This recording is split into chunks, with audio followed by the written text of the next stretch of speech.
Medrika Shandangi. Oh, I'm sorry, man. I'm sorry.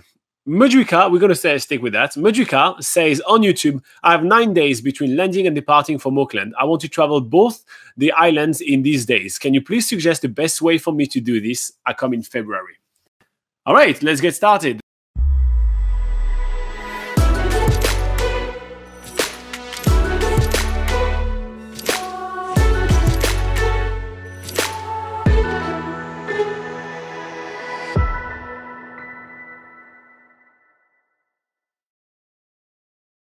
First up, February. That's a little bit late, my friend. I think you should have planned a little bit earlier. But okay, I think it's gonna go Auckland to Rotorua,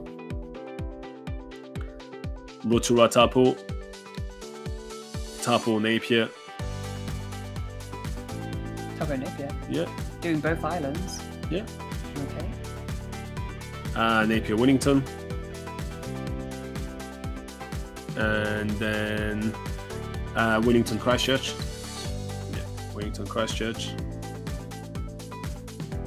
Christchurch Queenstown. And then I'm gonna get him to go to Greymouth. And then can you back there? Yeah. I think that's gonna work. Then you just count 1, 2, 3, 4, 5, 6, 7, 8, and you have some spare time to do this and that. Yeah, boom, that works. That's going to be a tight one. All right.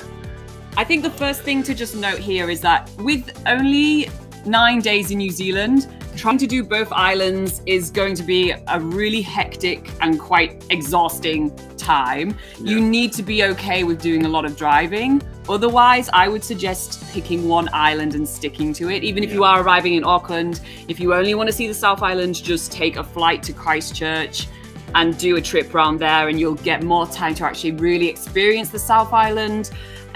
Likewise, on the North Island, 9 days on the North Island, there's still a lot to do there.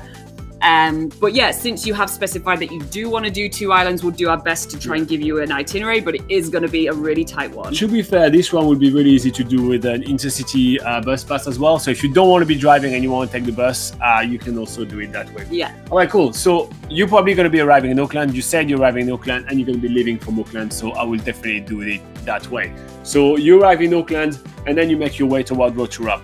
If you really want to see Lord of the Rings location, you can stop on the way to Hobbiton. And in Rotorua, there is plenty of cultural stuff to do. You know, this is all the Maori places. This is also where you have all the geothermal stuff to do. So, you know, you're probably going to have about like a late evening. So when you're going to arrive, basically you drive right here. Auckland, down stop at Hobbiton, then arrive in Rotorua, do one of those Maori evening. You know, I suggest Tamaki, for example. Yeah. Then in the morning when you wake up, you go to one of the geothermal area, and then you drive, you know, you go to visit one of the geothermal area, and then you drive to Taupo. When you arrive in Taupo, if you want a bit of adventure, this is where you're going to have one of the cheapest skydives in the country, actually, and it goes up to 20,000 feet, which is quite amazing. You're going to see the beautiful big lake. You're going to see Mount Tongariro, which is Mordor in the Lord of the Rings, which is absolutely stunning. It's a great place to kind of relax a little bit because already here, this is going to be pretty intense. Then you can drive toward Napier and go try some really awesome wine. Just a drive through, we actually talked about it a little bit earlier during this video. Just drive through is absolutely amazing. You can also see the beautiful Gannet colony over there. What else will you do in Napier? In Napier, you can go around the Art Deco capital of New Zealand. So the town itself has got some really awesome architecture, like Art Deco style. So that's really cool to go check out, and that's a good thing that you can check out really quickly if you haven't got much time throughout the day. The Gannet colony, that is like that is a good like half a day hike, so you do need some time for that. Alternatively, you can take a tractor tour, which would be quicker and better for all the negotiating the tide times, because that is reliant on the tide. If you do that, you will need to take the tractor. Then the drive down to Wellington will take you quite a while, but it's another beautiful drive. So you can stop along the way to some wind farm, which is quite interesting, and there is plenty of really short walks. But when you arrive in Wellington, check out the Te Papa Museum. It's free and it's a really amazing museum. So that's probably going to take you the afternoon there, and then on the very next day you hop on the ferry which is going to bring you to Picton and drive all the way down to Christchurch. So here's the ferry, arrives in Picton, and then you've got a very long drive down to Christchurch. Now on the way you can stop to Kaikoura, you can see some amazing wildlife, you can see some, you can go swim with dolphins or see some dolphins, you can go whale watching, you can go see a beautiful seal colony, and all of that you're gonna need to book it in advance though. Again, if you're actually traveling this February, literally at the end of this video, you need to book everything. It's not a joke. You go on our website and you check what are the best accommodation in all those places. You click on the link, you book. You check out what are the things to do in all those places. It's all on our website. You click on the link, you book. You really need to do that today because February is the busy season in New Zealand and everything is already almost fully booked. You're asking us that and it's the 27th of January. That is really late, really late. So I can't stress that enough.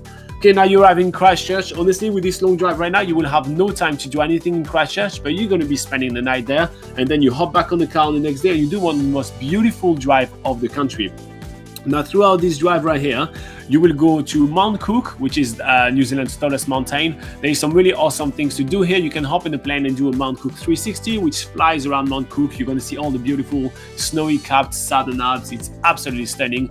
You're going to see some beautiful lakes. You can also stop by Lake Tekapo and the Church of the Good Shepherd. It's a great pit stop. It's not something you're going to be spending much time there, but it's going to be really, really awesome and really beautiful. Ton of amazing pictures.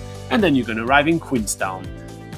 Now this same thing is going to be a whole day drive, but all those drives that I say are going to be a whole day. It's kind of an activity. There's just so much to do along the way. There's a lot of reasons to stop. I would say if there's anything to miss off that, if you are struggling for time, because going to Mount Cook is actually quite a detour. It's about an hour detour off the main route. So if you want to do some scenic flights, that's really quick and easy to do, go to Lake Tekapo. They've got an airport there where they do some scenic flights. They also have some walks, some hot pools there. They even do jet boat rides and things like that there now. So that, I mean, if you're struggling for time, that's probably a good place to stop is Tekapo rather than Mount Cook. But if you do have the time, Mount Cook is really worth getting to. Yeah, I really like Mount Cook. Yeah. Now, when you're in Queenstown, you can take yourself one day to go down to Milford Sound and coming back. It's a one-day tour. Now, for this one, I suggest you take the bus because you're going to be sick of driving and you can enjoy the scenery even better. So you go down to Milford Sound, one of the most beautiful places on earth. You do a quick cruise and then you come back up. It's a day tour. It's absolutely stunning. Then you're going to drive all the way on the west coast, which will allow you to stop either at Fox or Franz Josef Glacier. Glacier hike is definitely worth doing in New Zealand. It's a stunning thing to do. And you finish in Greymouth. Now again, every time you have a drive, but you have one activity. And then after, you drive Arthur Pass, which is really amazing.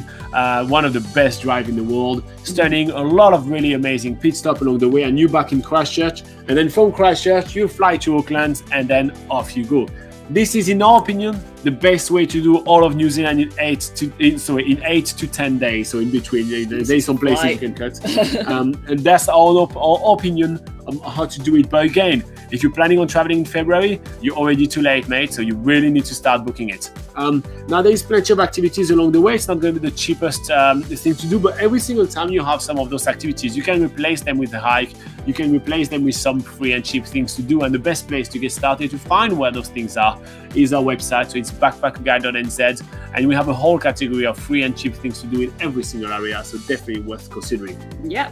Now, was it what you wanted to know, Medrika? They did help you plan an 8 to 10 days trip around New Zealand. I think that this is a really good looking map. Honestly, it's very clear. It looks action-packed. It's action-packed. There's plenty to do. So I'm proud of us for the map. I'm proud of you for getting such an amazing itinerary. I think this is worth a like. Come on. This is pretty awesome.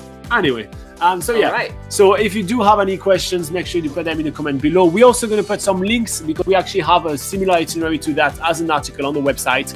So I think this is going to be a great place for you to start, Medrika.